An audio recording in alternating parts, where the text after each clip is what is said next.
अब हम सिक्के, ये छठा सवाल तो आपको करना ही है।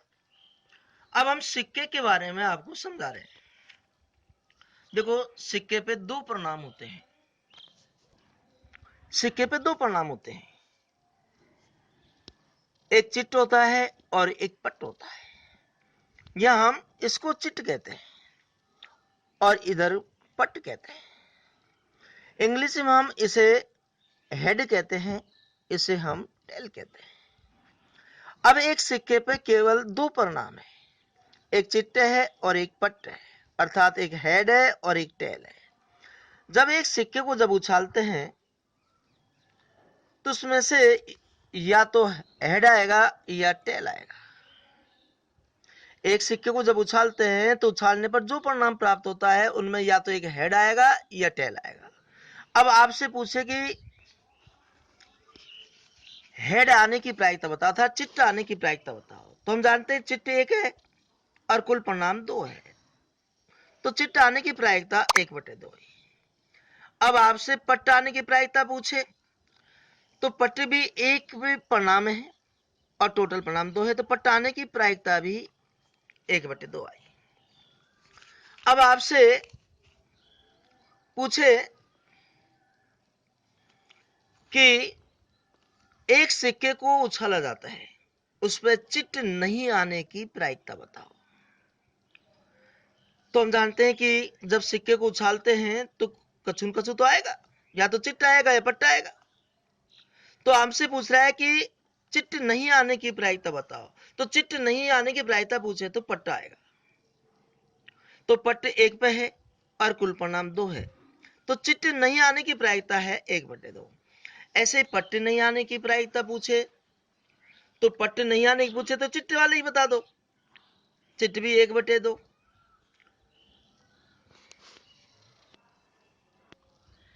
इसी तरह का देखो सवाल मैं तहने उदाहरण में, उदाहरण नंबर 5 है, एक सिक्के को एक बार उछाला जाता है तो पट आने की प्रायिकता ज्ञात कीजिए। तो हम जानते हैं कि सिक्के पे दो ही परिणाम होते हैं, एक चिट्ट और एक पट। तो यहाँ पट आने की प्रायिकता पूछे तो अनुकूल परिणाम एक ही है और कुल परिणाम दो है। तो पहले सूत्र लिख देंगे हम, प्रायिकता बराबर अनुकूल परिणामों की संख्या बटे में कुल परिणामों की संख्या। फिर नीचे लिख देंगे अनुकूल परिणाम बराबर 1, कुल परिणाम बराबर 2। फिर लिख देंगे चिट्ट आने की प्रायिकता 1/2 या पट्ट आने की प्रायिकता 1/2। उदाहरण नंबर 5 ये आपको करना है। प्रायिकता बराबर सूत्र लिखाया अनुकूल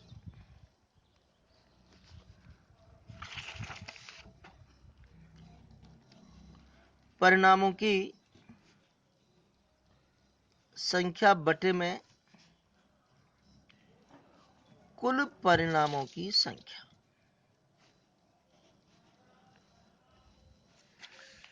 अब देखिएगा अनुकूल परिणाम,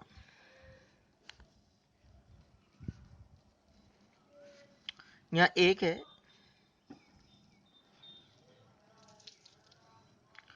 कुल परिणाम 2 है। हमसे पूछ रहा है यहां पट आने की प्रायिकता। तो पट आने की प्रायिकता देखिएगा, अनुकूल परिणाम तो 1 है और कुल परिणाम 2 है, ये हमारा आंसर है। हाँ जी, अब तक पढ़ा था हमने कि एक सिक्के को एक बार उछालना। अब हम पढ़ेंगे एक सिक्के को एक बार से ज्यादा बार उछालना। देखो, एक सिक्के पे टोटल परिणाम 2 होता है, हम टोटल परिणाम को लिख लेते हैं। जैसे एक सिक्के को एक बार उछालो तो टोटल परिणाम पे 1 घात लगा दो। एक सिक्के को 2 बार उछालो तो टोटल परिणाम पे 2 घात लगा दो। 3 बार उछाले तो 3 घात लगा दो। 4 बार उछाले तो 4 घात लगा दो। 5 बार उछाले तो 5 घात लगा दो। अब 2 को 1 बार गुणा करेंगे 2 आएगा, 2 को 2 बार गुणा करेंगे 2 गुणा 2 किया 4 आया। 2 को 3 बार गुणा करेंगे 2 गुणा 2 गुणा 2 करेंगे 2 दूनी 4, 4 दूनी 8 आएगा। 4 बार गुणा करें 16 आएगा, 5 बार गुणा करें तो 32 आएगा। अब देखिएगा जितनी बार उछाले टोटल परिणाम पे उतनी ही घात लगा देते हैं।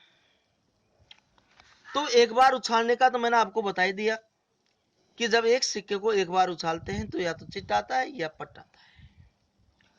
अब एक सिक्के को 2 बार उछाले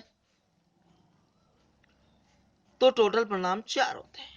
देखो कैसे, पहली बार में भी चिट्टा आ सकता है, दूसरी बार उछाला जब भी चिट्टा आ सकता है।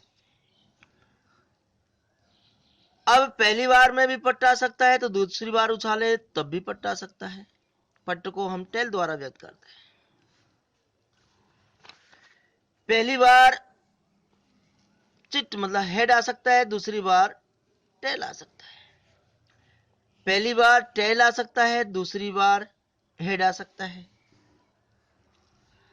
तो देखिएगा, एक सिक्के को 2 बार उछालते हैं तो टोटल परिणाम 4 आते हैं। तो दोनों बार हेड आ सकता है, दोनों बार टेल आ सकता है। पहली बार हेड आ सकता है, दूसरी बार टेल आ सकता है। पहली बार टेल आ सकता है, दूसरी बार हेड आ सकता है।